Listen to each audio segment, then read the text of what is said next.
પણ મારો જે આજનો વિષય છે કે role of father in family, એના વિશે જો હું એવું કહું તો આપણી સામાજિક પરંપરામાં જે પ્રવર્તમાન વિરોધાભાસ છે એના તરફ મારે આજે આંગળી છે. આપણા સમાજની અંદર દીકરીઓને માતા ઉપર ઘણું બધું કહેવાયું છે. દીકરી વાલનો દરિયો, દીકરી તુલસીનો ક્યારો, મા તે માં, બીજા બધા વગડાના વા. ચોક્કસપણે દીકરી અને માતાનું સ્થાન પૂજનીય છે અને વંદનીય છે. એની સાથે આજે કોઈ સરખામણી કરવાની મારે ઈરાદો નથી, પણ પિતાનું પણ એક અસ્તિત્વ છે. કવિઓએ, લેખકોએ ઘણા બધા દીકરી માતાઓ પર ગુણગાન ગાયા છે, પુસ્તકો લખાયા છે, પણ આજ સુધી કોઈ પિતા ઉપર પુસ્તક લખાયું હોય અથવા તો એના વિશે કોઈ વક્તાએ બહુ સારું બોલેલું બહુ જ ઓછું જોવા મળે છે. મારી દ્રષ્ટિએ માતા છે ને ઘરનું માંગલ્ય છે, તો પિતા ઘરનું અસ્તિત્વ છે. પણ આ અસ્તિત્વને કોઈ દિવસ સમજવાની આપણે કોશિશ કરી છે? બાપનું બલિદાન મૂંગું હોય છે, જ્યારે માતૃત્વ બોલકું છે. માતા પાસે આંસુનો દરિયો છે, જ્યારે પિતા પાસે સંયમની દીવાલ છે. માતા રડી લે છે, જ્યારે પિતા તો આંસુ પી જતા હોય છે. પિતા રડી પણ શકતો નથી. ઘરની વ્યવસ્થાની અંદર બાળકો સાથે સતત સંપર્કમાં રહેતી માતાનો વાલ અને પ્રેમ બાળકોને તરત દેખાઈ આવે છે. પણ પિતા પણ બાળકોને એટલો જ ચાહતો હોય છે ને એટલો જ પ્રેમ કરતો હોય છે, પણ એ પ્રેમ ને વ્યક્ત કરવાની પરિભાષા થોડી જુદી હોય છે. પોતે કદાચ વ્યવસાય કરતો હોય કે બિઝનેસ કરતો હોય તો એમાં ઓવર ટાઈમ કરશે, બાળકોને પોતાની જે કંઈ ડિમાન્ડ હશે પૂરી કરશે. એન્જિનિયરિંગમાં ભણતા હોય તો હોસ્ટેલમાં ભણતા હોય ત્યારે સમયસર એને પૈસા મોકલી આપવા, આ બધી જવાબદારી પોતે પિતા કરતો હોય છે. પોતે કદાચ કરકસર કરીને આપણે તો બધા અહીંયા સુખી સાધન સંપન્ન ઘરના બેઠેલા છીએ, પણ સમાજના બહુ જ મોટો વર્ગ જે મધ્યમ વર્ગની અંદર છે એ પિતાઓ પોતે કરકસર કરીને કદાચ જૂનો જબ્બો લેંગો કે ગાણાવાળું ગંજી ચલાવી લેતો હશે, પણ પોતાના બાળકો કદાચ 2 કે 2,500 નું જીન્સ માંગે ને તો હસતા હસતા એને લઈ આપતા હોય છે. આ પિતાની ભૂમિકા હોય છે. અને કદાચ કોઈ એમ કહેશે ને ઘરની પત્ની કે તમે તમારા માટે તો લ્યો, તો કે ના ના મારે તો જે ચાલશે પેલા છોકરાઓને માટે જરૂર. કુટુંબની ખુશી માટે ઘાંચીના બળદની જેમ સતત કાર્ય કરતા રહેતા પિતાને છે ને આપણે સહજ રીતે ભૂલી જતા હોઈએ છીએ.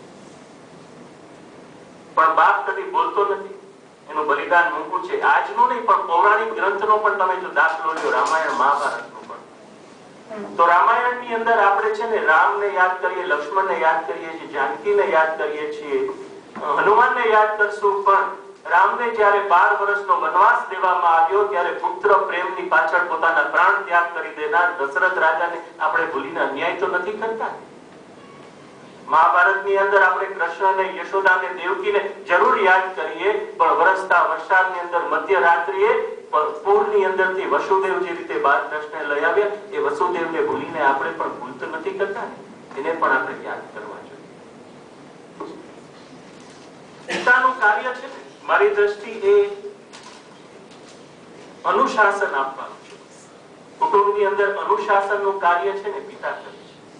એને કુટુંબને એક રાખવાનું હોય છે અને એને માટે એને ઘણીવાર કડક પગલા પણ લેવા પડતા હોય છે કે બાળકોને ખીજાવવું પણ પડતું હોય છે. એટલે પિતા છે ને બાળકો પાસે થોડો અડખામણ હોય છે અને માતા ઉપરાણું લેતી હોય ને એટલે માતા લાડકી હોય છે. તમે ઓલી મોતીની માળા તો બધાએ જોઈ જ હશે. આ મોતીની માળામાં જે મોતી છે ને એ મોતીને એક રાખવાનું કાર્ય ઓલો દોરો કરે છે અને આ દોરાનું કાર્ય છે ને પિતાનું છે. આખા કુટુંબને એક રાખવાનું કાર્ય છે ને પિતા કરે છે. અને જો આ દોરો ન હોય ને તો માતા મોતીની માળા વિખેરાઈ જાય. એવી જ રીતે આ પિતાનું હયાતી ન હોય ને તો કુટુંબ વિખેરાઈ જતું હોય છે. એવા આપણે સમાજમાં ઘણા બધા દાખલાઓ જોયેલા છે. મારું એવું ચોક્કસપણે માનવું છે કે જે ઘરની અંદર પિતાની હયાતી હોય છે ને એ ઘરની સામે કોઈ ઊંચી આંખ કરીને પણ જોઈ શકે.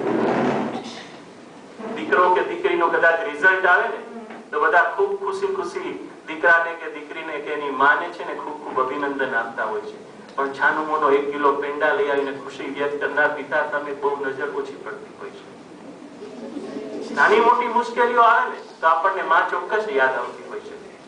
ઠેસ લાગે, કે ટાચણી લાગી જાય તો માં આવું બોલાઈ જાય. પણ તમે રસ્તો ક્રોસ કરતા હોય ને ફૂલ સ્પીડમાં ટ્રક આવીને ઉભો રહી જાય ને તો ચોક્કસપણે બાપ રે પછી ગયા.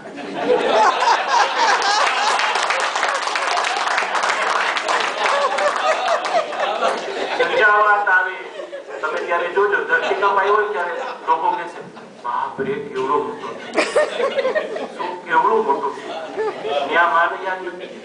કહેવાનું તાત્પર્ય એ છે કે મોટી મુશ્કેલી કે જે કઈ પ્રશ્નો ઉભા થતા હોય ને ત્યારે બાપનું અસ્તિત્વ યાદ આવે, પણ એને પાછા એટલી સરળતાથી ભૂલી પણ જતા હોય.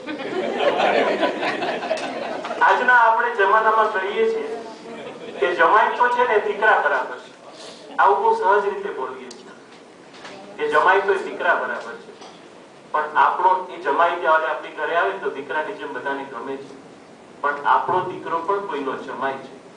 અને એ જો સસુર પક્ષમાં થોડો વધારે સમય આપે અથવા 9.5 મહિને સમય આપવાનો આવે ત્યારે સમાજનો દ્રષ્ટિકોણ એના તરફનો ફરી જતો હોય છે. સમાજ કદાચ કહે છે સાસરિયાનો થઈ ગયો. આ બહુ સહજ છે. અહીંયા બેઠેલા દરેક ભાઈઓને આમાંથી કદાચ પસાર થવાનું પણ આવ્યું છે. આપણે ઘણીવાર બહેનોને એવું કહેતા સાંભળીએ છીએ કે તમારા ભાઈને તો આપણે કઈ પણ કહીએ ત્યારે મગજ ખબર નહીં ક્યાંય ફરતું હોય. આપણે કહીએ ને કોઈની યાદ જ ન હોય, આપણે કહીએ ભૂલી જતા હોય. પણ આવું શા માટે સમજવાનો કોઈ પ્રયત્ન કર્યો છે કે શા માટે એનું મગજ ઠેકાણે નથી હોતું, શા માટે ભૂલી જાય છે, એવો કોઈને પ્રયત્ન કર્યો?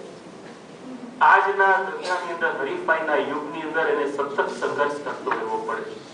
ફેક્ટરી હોય કે બિઝનેસ હોય, સતત એને factory excise, sales tax, VAT, ફેક્ટરીના પ્રોબ્લેમ, એલસી ખોલાવવાની, ઉઘરાણી, ક્લાર્ક નથી આવ્યો, આ નથી આવ્યો, આ સતત એ છે ને ટેન્શનમાં જ રહેતો હોય છે. અને આ ટેન્શન અને સતત વ્યસ્ત રહેવાને કારણે એ આ બધું કદાચ ભૂલી જતો હોય છે. અને આખો દિવસ જ્યારે આ પ્રવૃત્તિ કરીને જ્યારે ઘરે આવે ને ત્યારે ઘરે પત્ની કે બાળકો દીદીમાં કંઈક બહાર લઈ જજો ને આજે હોટલમાં છે, અને છતાં પણ એને ખુશ રાખવાની પૂરી કોશિશ કરે છે. અને ન કરે તો શું થાય તો આપણે બધાને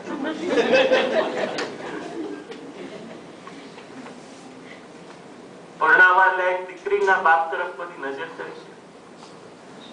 સારો મુરતિયા ગોતવા છે ને ઉંબરા ઘસી નાખતો હોય છે, અને અકારે છે ને એના અકારે વાળ સફેદ થઈ જતા હોય છે. એ તો દીકરીનો બાપ જયારે પરણાવા લાયક દીકરી થઈ હોય એ ચિંતા કરતો એને જ ખબર પડે. મારી દ્રષ્ટિએ આ દુનિયાની સૌથી જો હૃદયદ્રાવક પળ હોય ને તો એ કઈ છે ખબર છે? દીકરીને સાસરીએ વળાવી રહેલો બાપ.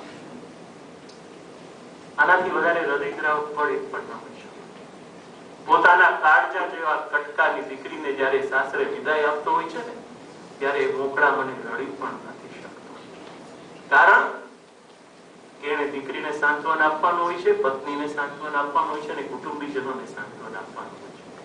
એ મોકળા મને રડી પણ નથી શકતો. કદાચ દીકરીની વિદાય આપ્યા બાદ છે ને ઓશિકાની અંદર અથવા ખૂણામાં એકલો રડી જતો હોય છે. અને મારું એ ચોક્કસપણે માનવું છે કે આ રડી ન શકવાને કારણે પતિઓ કે પુરુષોને એટેક થવાનું પ્રમાણ વધારે હશે. કારણ કે પોતે છે ને પોતાના સુખ દુઃખ શેર નથી કરતો, એકલો જ કરતો હોય છે.